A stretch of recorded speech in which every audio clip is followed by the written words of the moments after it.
Una fetta di luna, un locale illuminato solo da candele, ben una sessantina.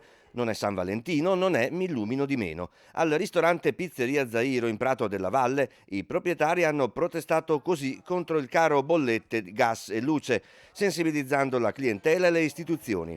Se stavolta hanno abbassato solo le luci, il rischio per la loro attività è di abbassare per sempre le serrande.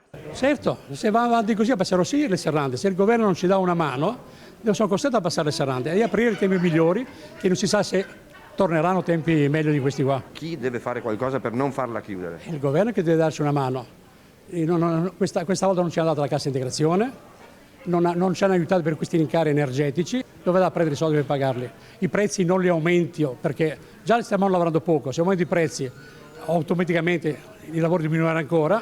Allora in questo momento qua lavoro solo con i soci, mi tiro la cinghia e non abbiamo dividendi, lavoriamo a gratis. I clienti hanno apprezzato la proposta. Le prenotazioni per la cena a lume di candela sono state maggiori di quelle di altri venerdì sera. Mi piace molto l'ambiente, così non me l'aspettavo e poi è una cosa molto giusta, hanno perfettamente ragione. Questa è la situazione che c'è in Italia. Non dico che dobbiamo adattarci, però va bene anche lottare.